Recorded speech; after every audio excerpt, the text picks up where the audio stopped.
Warning: Josh is not an expert in any of the crap he talks about. He simply uses his head and does a lot of research so you, the audience, don't have to. Keep in mind, he doesn't know everything, so take the he says with a grain of salt. What's going on, everyone? And welcome back to Josh Said What, the podcast that'll change the world.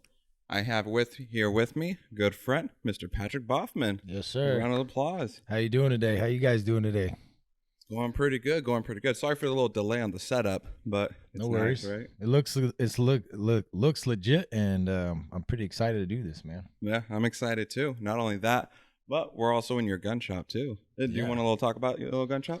Yeah, no, I appreciate you coming here to do this. I figured give a little bit of exposure for the shop, Exactly. which is also, by the way, a rough sponsor now, so that kind of works out. Get to kind of see behind the scenes of the retail side of it.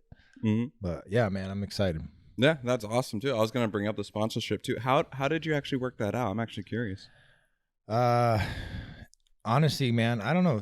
CJ, one of the owners of Rough, he hit me up after the fight, and he's honestly a really easy dude to work with, man. It's been really good talking with him and communicating with him on everything. And I think what happened was I was in the cage with Fiore, my coach, before the fight, and I blurted out loud, like, what do I got to do to get my logo on the cage? And someone heard me. I didn't even know CJ knew about it, but he hit me up like, hey, you still interested in that? And I was like, absolutely. So, yeah, we just went from there, man.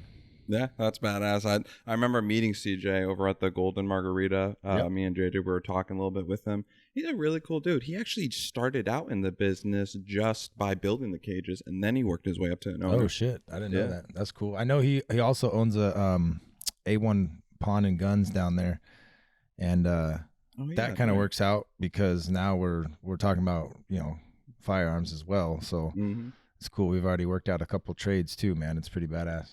Yeah, that is badass. And so let me ask you this: what inspired you to go ahead and start up this gun shop here in Havasu? Honestly, man, Lake Havasu City is what inspired me. When I moved out here after I got out of the Marine Corps in 2014, I honestly wasn't sure what I wanted to do. Like literally, I didn't know what I wanted to do with my life. Right. And I was like, well, I go to college like every other Marine that gets out does. I could go work here. I wanted to work on planes. That's what I did in the Marine Corps. Oh, okay. Part-time. So I wasn't sure, but once I moved to Havasu and I saw how patriotic this city was and just how badass Arizona is in general as far as firearm laws and just the logic and the freedom, say no more, man. It happened overnight, basically.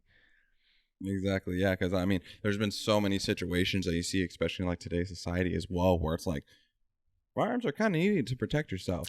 Yeah, you see it today more than you ever have, as far as, I mean, specifically corrupt government officials and politicians out there trying to pull strings for whatever agenda they have up their sleeve. It's just like there's so many stupid people that don't understand what exactly is going on, or even have a clue, and that's frustrating, man. They think guns are bad, and it's like, well, maybe in some worlds they are, but right now you need it, and you need it for very good reasons. So exactly, because it's not, people always make that lazy assumption that it's just needed for hunting. It's really not needed for that. It's to protect yourself against domestic and foreign terrorism, yes, against a tyrannical government, then even against home invaders, people that are threatening your way of life and the people you love.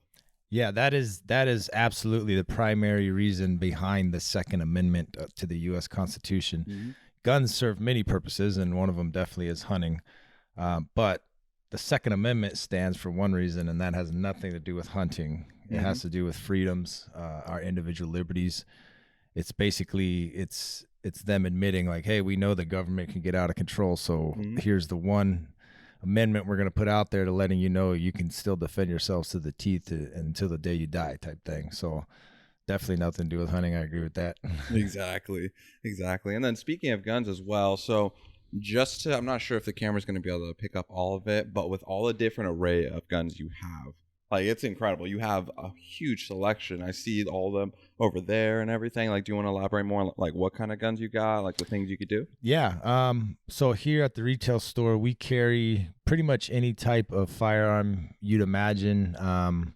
We have old consignments. So some of them are antiques or collectibles, old war rifles, stuff like that. The wood and blue guns, I call it. They're usually wood stock with a blued barrel, something like that. Yeah.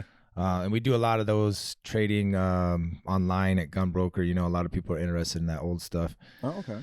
Besides that, we have all the selection we can really get our hands on right now for any type of new retail firearms. So any type of tactical shotguns, semi-auto pistols, AR style, AKs, really anything you'd want. My team's gotten pretty damn good at tracking stuff down also. So if we don't have it here, then we can find you it or get it for you. But what we primarily do here is we manufacture our own brand of ARs. And that's one of our biggest, thing that we do is the manufacture of the ARs and also custom building them. That brings us a lot of revenue as far as sales go. But that's kind of what we all enjoy here too. Everybody that works here knows how to build ARs. Yeah. And that's like the fun part of the job because you get to design it the way you want or to the customer spec, and then you get to go out and test it and all that kind of fun stuff. Yeah, that's pretty badass. And there's a lot of people out here that loves ARs. I know so many friends and family that have at least 1 to 2 easy. Right. Yeah. They're like the adult Legos. It's fun to build them. It's fun to customize them, modify them. But at the end of the day, ladies and gentlemen, that is definitely a weapon, and it serves a very distinct purpose. And it's not necessarily for fun. They can be fun, but it definitely serves a different purpose. Responsibility and protection first. Yeah, absolutely. And then you mentioned as well that when you first came out of the Marine Corps, you're kind of like pondering what you wanted to do with your life. And now you're also dabbling in fighting as well. What kind of got you into that? Well, while I was in the Marine Corps, I did from 2008, I believe. Yeah, 2008 to about 2014. I served as a martial arts instructor. So I was actually a black belt instructor and used to run Marines through the belt courses and belt them up and do all that kind of thing, and then practice in my spare time type stuff. So, but I didn't really take it as serious as I really feel like I should have now. I didn't stay in. I got out, so that's one reason why I never progressed. And even when I got out, I didn't pursue martial arts for a solid 5 years. I think the only attempt I made was I had already bought myself and my girlfriend at the time a gym membership to Anytime Fitness. So I went up to a Revelo Academy to lock on something that was geared towards training, like martial arts. And I think at the time he quoted me $160 a month, which isn't a bad price at all, but yeah, it really isn't. I literally couldn't afford that. Plus my girlfriend would have trained too. So that's, 160 times 2. Plus we already had the other gym membership. So I just never signed up, man. I kind of regret it. And then one day, one of my customers who became a friend and then became a fellow business owner with me, Tim Livingston, he's one of the co-owners of Bridge City Combat.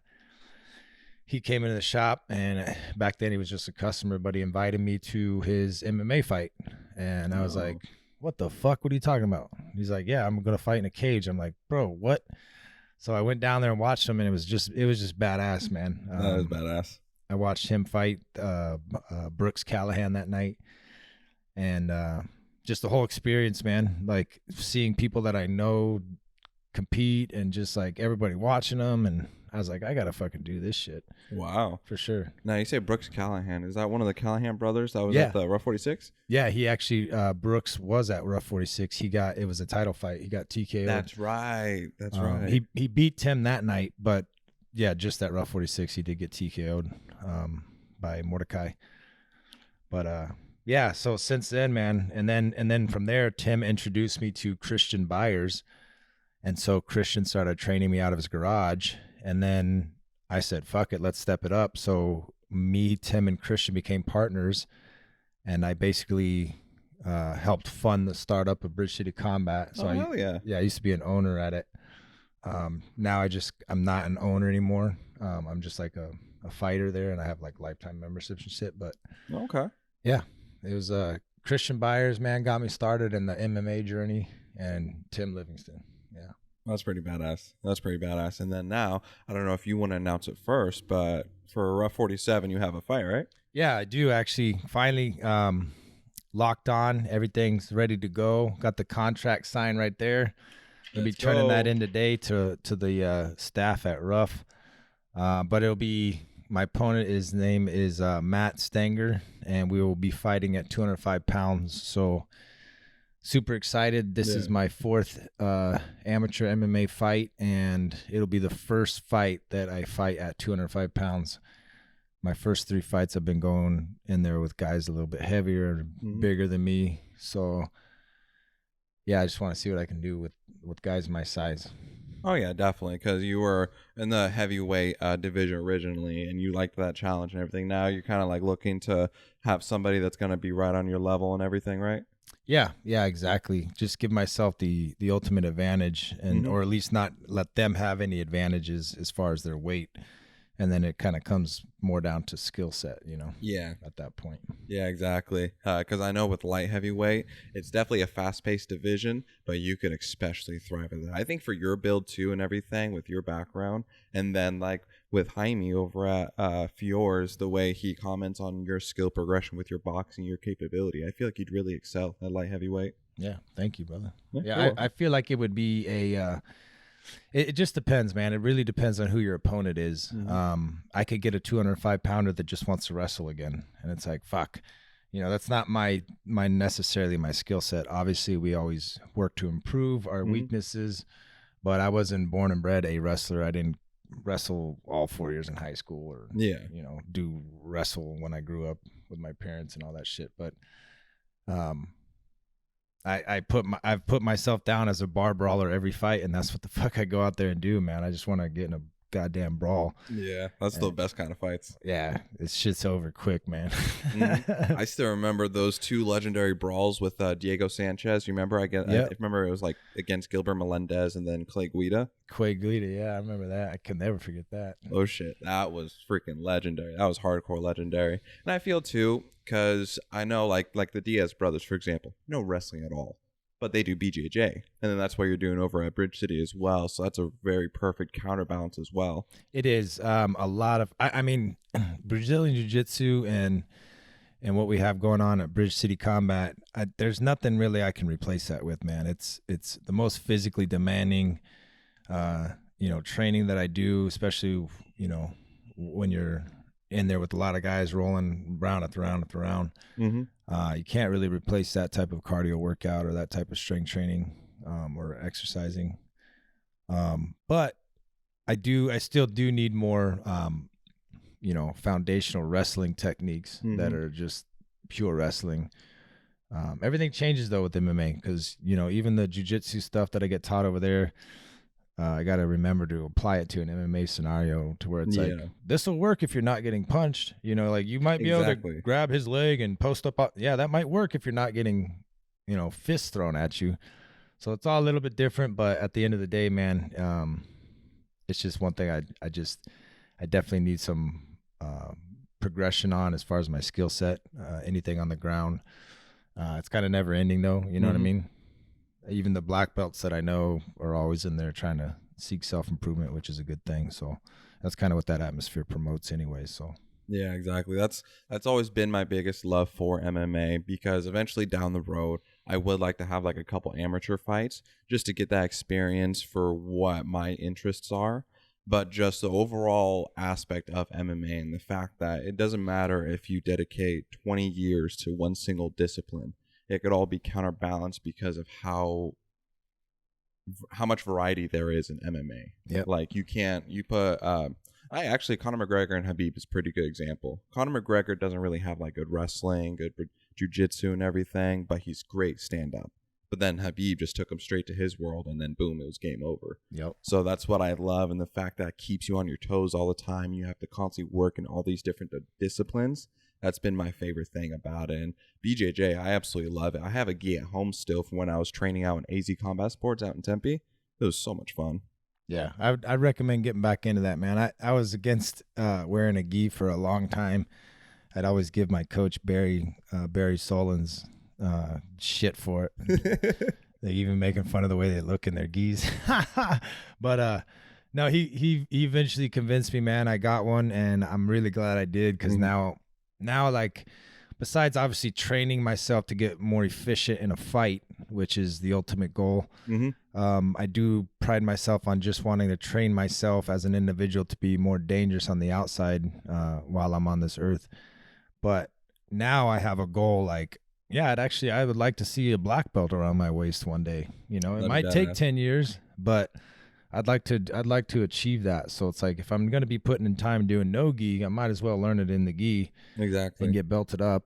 And then also, just to look out, I'm going to be doing some competitions after this fight, some Brazilian jiu-jitsu competitions. Nice. So that I can go in there and learn some shit without getting my face smashed in. You know what I'm saying? Exactly. And you're still getting a little bit of that same aggression, because I know in tournaments there's a lot of tendency of like dirty tricks and everything based off what I see on YouTube. And it kind of helps give you a little bit, like, I wouldn't say a realistic comparison to an actual MMA fight, but at least the level of aggression and intensity kind of helps put you in that. Absolutely. Yeah, and it helps kind of condition you to hopefully be able to apply in a real world scenario. Yep, that's a very overlooked thing, and especially for guys who are looking to get into the sport. You know, if you're doing jiu-jitsu for an hour and a half, 2 hours a day, and then you're doing boxing on some days and you're doing kickboxing on other days, you got to get those days where you're putting it all together. And even when you're putting it all together and you're doing, you know, takedown defense drills or whatever type of MMA stuff you're doing, where it's all collaborative, you have to get in a fight. And what I mean by that is you have to have a training partner that's going to go rough you up, man. It's going to knock you around and put you on your ass when you need it, and, you know, throw a strike at your head when your hands are down and hit you. Like, that type of thing needs to happen. Otherwise, it's all a big shock. You know, because it's not like an everyday occurrence where you get in a fight and you get roughed up and, you know, you're all tensed up. It's not an everyday thing. That's why I think most fighters, or at least myself, that's what I seek, that adrenaline rush of being in a cage with somebody and going the fuck at it with them. There's like not too many things on this earth that give you that feeling. So it's an addiction, to be honest. That's what it is. So yeah, it's especially doing it in front of a crowd too, and you hear the roars, the whole reaction and the interest. It's so insane. Yeah, it really is. And honestly, this fourth fight is going to be much different than my first three, because I learned something in the third fight, and that's just a little bit more patience. I think by the time it dawned on me in the third round, I was a little bit tired and exhausted. So, you know, my form was very, very kind of sloppy towards the end, but either way, you know, having to go through 3 rounds, I learned, like, okay, the fourth fight, I'm going to fight the way I want to fight. I'm not going to go out there and just dump a bunch of adrenaline and fucking get in a fury and then see who comes out on top. Like, I'm going to methodically fight them. Like, I'm going to actually break them down, you know? Yeah. And this is definitely going to be an interesting one too, because Matt Stanger, he fought like middleweight, and he's also fought a heavyweight as well. So I think this may be his debut at light heavyweight as well. Yeah, so I think you're correct. Yeah, so I'm very interested, because I'm kind of anticipating it's either going to go one of two ways. Maybe be like a little like surge or rush at the beginning, but like how you were saying, it's going to be more methodical, more calculated, more technique and everything. Because when your last fight, when you guys were standing up and you were connecting good. Like, yeah, I just was like I said, I was so exhausted, man. Bradley Burson was a lot to deal with those 3 rounds.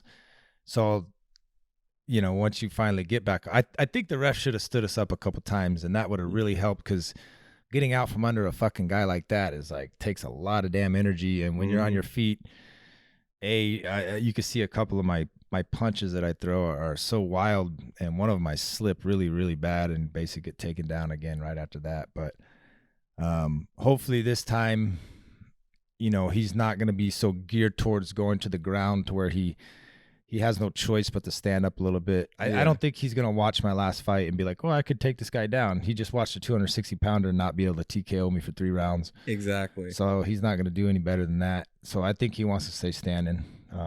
If not, we'll be prepared for the ground. That's all I've been working on. You know what I mean? Exactly. Yeah, because, I mean, you didn't quit at all. throughout that fight, and we were all giving you so much props for that, especially because of that advantage that Bradley had, and he just kept on taking it to the wrestling. There Yeah. wasn't really any stand up or anything like that, because when you guys were standing up, you were connecting. He was struggling. Yeah, definitely a reach advantage in that. That was one thing I knew I had coming in.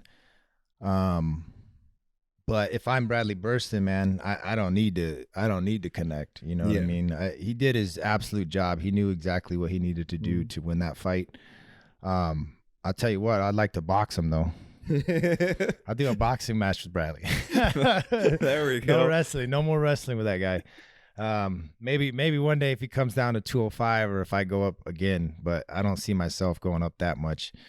But yeah, it just it was a different aspect on the feet, and like I said, once I got to the end, man, I was just too tired, too gassed. So that's another flaw that I'm like, all right, well, I do have good cardio, but I can always be better. You know, I shouldn't be in a 3-round 3-minute fight and be like so tired that I'm like falling over, wobbling, or I'm just not throwing kicks correctly, or my punches are too wild, or you know, I lost my composure and then I regained it when I realized, oh fuck, I can still win this fight. You know. Yeah. So I kind of waited a little too long, I feel like. So that's why that fight was the best one, man. I had 9 minutes in the cage. That's 5 times as much time in a cage as my other two fights combined. So that gives you a lot more experience to learn off of. A lot of experience. And then, like you said, you know, I don't know how tough I am until I go through those things. And I've been through a lot of mentally challenging things through my life, especially in the Marine Corps. But this is different, you know, like